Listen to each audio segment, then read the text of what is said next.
Hello बच्चों, आपके अपने यूट्यूब चैनल न्यूरेज एकेडमी में आपका स्वागत है। हम आपको पर्सनली 11.2 पढ़ा रहे हैं। तो इसमें आपको कई टाइप के बता चुके हैं क्वेश्चन कि अगर कोई दो रेखाएं हो कैसे समांतर होगी, लंब होगी, संरेख होगी, और बता ये भी दिए हैं आपको अगर एक बिंदु हो दूसरी सदिश है उसके समांतर जाने वाली रेखा का समीकरण, यानी एक बिंदु और दूसरे सदिश के समांतर रेखा का जाने वाला समीकरण पढ़ चुके हैं। तो यहाँ से इससे पढ़ते हुए एक एक टाइप का क्वेश्चन पढ़ते हुए चल रहे हैं ताकि आपको अच्छे समझ में कहाँ पर कौन सा क्वेश्चन लगाओगे फार्मूला, नहीं तो आपको नहीं समझ में इकट्ठा, इसीलिए नहीं हम आपको बता रहे हैं।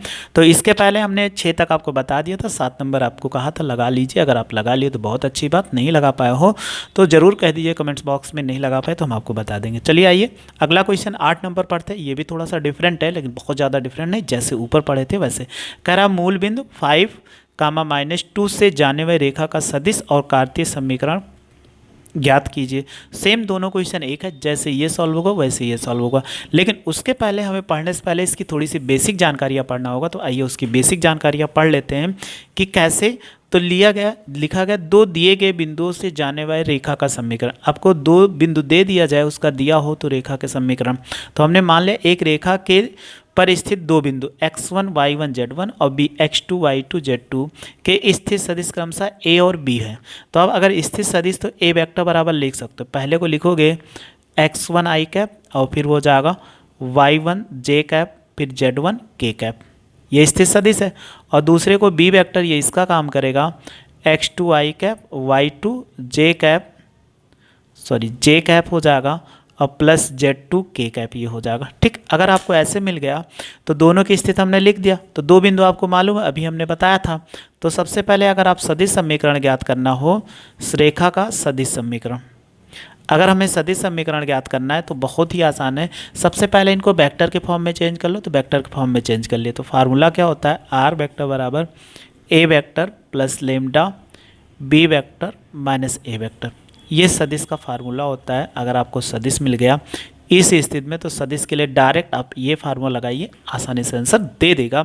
उसमें नो डाउट कोई प्रॉब्लम ही नहीं होगी कि कोई प्रॉब्लम होगी। ठीक, अब हम कार्तीय समीकरण पढ़ते हैं। कार्तीय समीकरण दोनों पूछ रहा है तो ज़्यादा लंबा ना बताते, शॉर्ट में ही आपको बताते। कार्तीय समीकरण क्या होगा, जब आपको दोनों को मिल जाएगा तो x minus x1 by x2 minus x1 बराबर y माइनस रहेगा y1 बट्टे ये हो जाएगा y2 माइनस y1 और फिर z minus z1 by z2 minus z1। ये हमारा कार्तीय समीकरण। अगर आपसे पूछता है तो ये लगा दीजिए दो बिंदुओं से जाने वाला, और आपसे पूछा जाए कि अगर सदिश समीकरण तो ऐसे लगा दीजिए, दोनों का आंसर आ जाएगा। चलिए आइए इसके क्वेश्चन सॉल्व करते हैं। 8 नंबर लिखा गया मूल बिंदु, तो मूल बिंदु का कोऑर्डिनेट कितना होता है 0, 0, 0। इसको आप क्या मान लीजिए x1 y1 और z1 मान लीजिए। और दूसरा फिर लिखा हुआ है इसी में कह रहा है 5, -2, 3। तो दूसरे को क्या मानो x2, y2, z2। ये मालूम हो गया। तो हमें सबसे पहले सदिश समीकरण ज्ञात करना, तो इसको वेक्टर के फॉर्म में चेंज कर लो। a वेक्टर बराबर, देखो इसको बताए यहाँ इधर ना देखो, जैसे लिखा है इस x1 y1 और z1 लिखा है ऐसे। तो इसको 0 के साथ गुणा करो, 0 i कैप 0 j कैप और 0 क्या हो जाएगा k कैप। तो ये तो आपको लिखा जा सकता है डायरेक्ट 0 वेक्टर लिखा है क्योंकि ये 0 वेक्टर का काम कर रहा है। b वेक्टर इनको चेंज कर लो, तो देखो 5 i cap minus 2 j cap और प्लस 3 k कैप, यानी पहले के साथ i दूसरे के साथ j तीसरे का। तो सदिश समीकरण बताओ क्या होगा, सदिश समीकरण। तो अभी हमने बताया आर वेक्टर बराबर a vector plus lambda b vector. तो अगर आप वैल्यू रखो आर वेक्टर, ये कितना 0 वेक्टर है तो ये 0 लिख दोगे, उससे कोई दिक्कत नहीं। लेमडा है इसकी वैल्यू रखो, जब यहाँ पे रखेंगे बी वेक्टर और माइनस ए वेक्टर ये है तो कोई दिक्कत नहीं। अब इसकी वैल्यू रखो 5 i cap minus 2 j cap plus 3 k cap. अगर आप इसमें घटाओगे तो ये भी लिख सकते हो 0 i cap minus 0 j cap और माइनस 0 k कैप, ऐसे आप लिख दीजिए। और एक वैल्यू आप जानते हो 0 कुछ घटाने पर तो ये 0 ही आएगा, तो इनको 0 को हटा भी सकते हैं। तो यहाँ लेमडा बचा, यहाँ पर कितना बचा 5 i cap minus 2 j cap और प्लस 3 k कैप। ये इतना हो जाएगा। अगर कोई मूलबिंदु से होकर जाती है तो उसका सदिश का समीकरण क्या होगा, ये हो जाएगा आप याद रखना, कोई दिक्कत नहीं होगी। ठीक, अब हमें क्या करना है, कार्तीय समीकरण। कार्तीय समीकरण ज्ञात करना है। तो कार्तीय समीकरण भी हमने बताया, ये था sorry x minus x one by x two minus x one बराबर y माइनस वाई वन और वाई टू माइनस क्या होगा वाई वन और z माइनस जेड वन बटे z two minus z one, ये था। तो हमने सबसे पहले लिख दिया x one y one z one x two y two z two.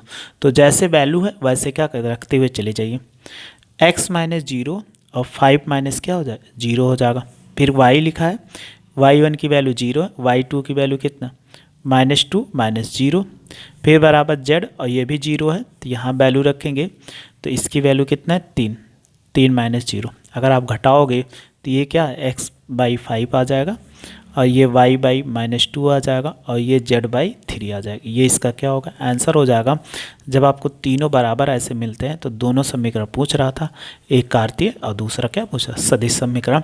तो आपको अगर कभी भी दो बिंदु मिल जाए तो आप ऐसे ही फार्मूला लगा के आसानी से क्वेश्चन लगा दीजिए, उसमें कोई प्रॉब्लम नहीं होगी। चाहे जो क्वेश्चन मिलता है वो तुरंत आपका आंसर दे देगा। चलिए अगला क्वेश्चन देखते हैं। 9 नंबर इसी टाइप के क्वेश्चन हैं।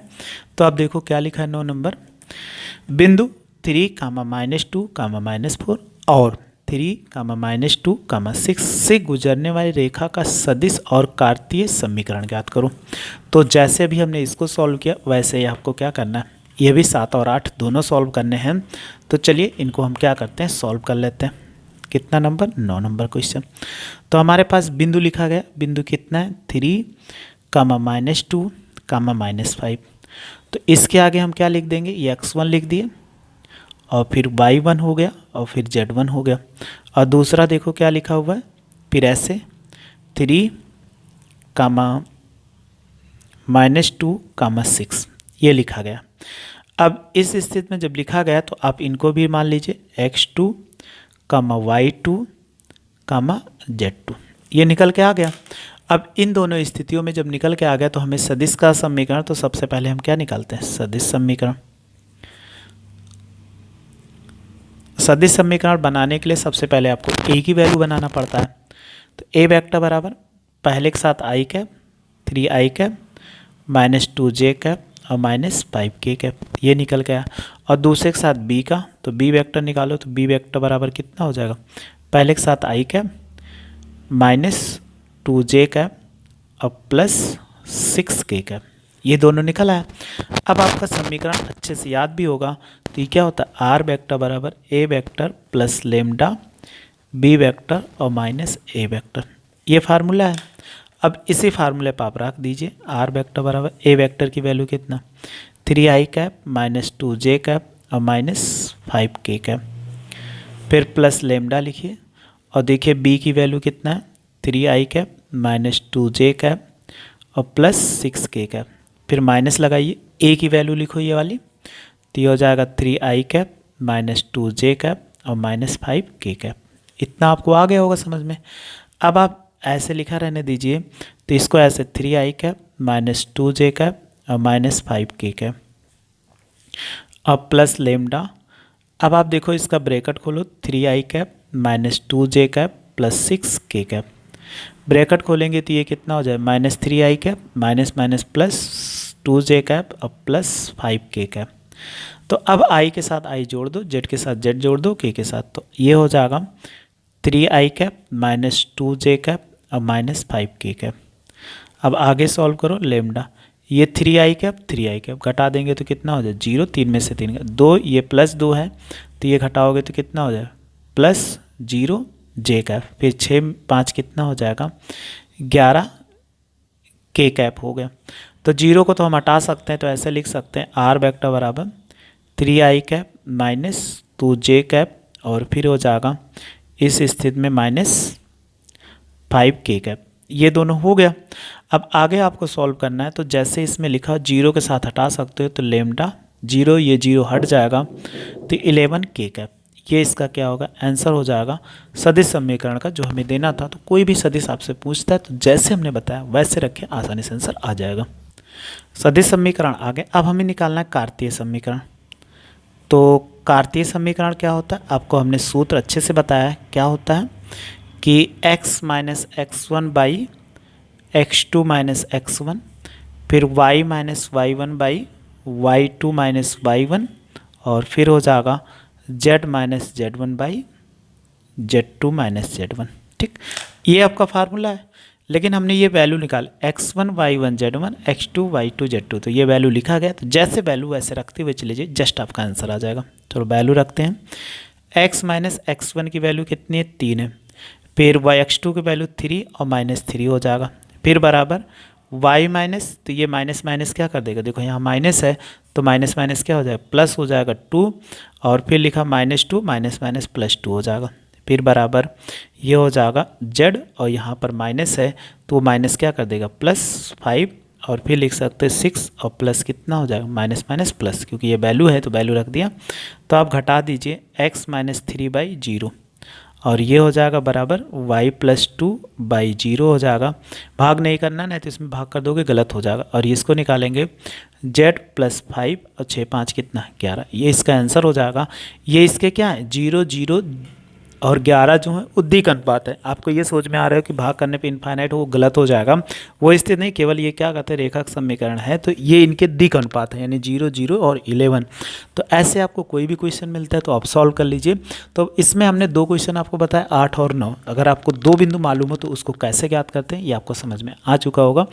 आगे नेक्स्ट वीडियो जो है, अगले क्वेश्चन का मेथड 10 नंबर नेक्स्ट वीडियो में लेकर मिलते हैं। बस आप मेरे साथ ऐसे जुड़े रहिए, अच्छे से पढ़ते रहिए, आपको कोई दिक्कत नहीं होगी। वीडियो अच्छी लगी तो लाइक और शेयर करो तथा मेरे चैनल को सब्सक्राइब कर लीजिए। वीडियो देखने के लिए थैंक यू सो मच।